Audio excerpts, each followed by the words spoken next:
Nitori Dokita Okunrin Gbebi fún ìyàwó rẹ̀, baálé ilé yìí kọ ìyàwó rẹ̀ sílẹ̀. Ọkùnrin Fúlàní kan ní ìpínlẹ̀ Katsina lẹ́kùn àríwá orílẹ̀-èdè yìí ó mà ló mà bínú jáwé ìkọ̀sílẹ̀ fún ìyàwó rẹ̀ lórí ẹ̀sùn pé ọmọbìnrin ẹni ọdún 14 ọ̀hún ó gba dókítà ọkùnrin láàyè láti gbẹ̀bí fóun lásìkò tó fẹ́ bímọ. Àwọn oníròyìn gbọ́ pé ọmọdébìnrin yìí ní ìṣòro díẹ̀ lásìkò tó ń rọbí lọ́wọ́ tí kò sì tètè rí ọmọ inú rẹ̀ bí.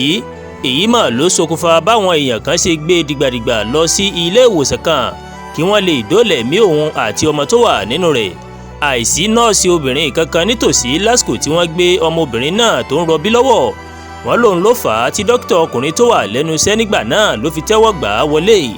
Dókítà yìí gbìyànjú bẹ́ẹ̀ ló sì rí i dájú pé ọmọbìnrin náà bímọ inú rẹ̀ láyọ̀ àti àlàáfíà. Wọ́n gbóhùn yá bẹ́ẹ̀ ni wọ́n sì tún gbóhùn ọmọ.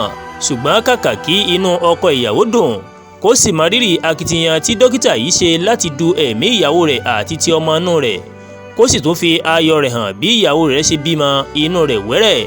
Ìbínú ńlá ni ó mọ̀ fàyọ nígbà tó gbọ́ pé ọkùnrin ni dókítà tó gbẹ̀bí fún ìyàwó òun.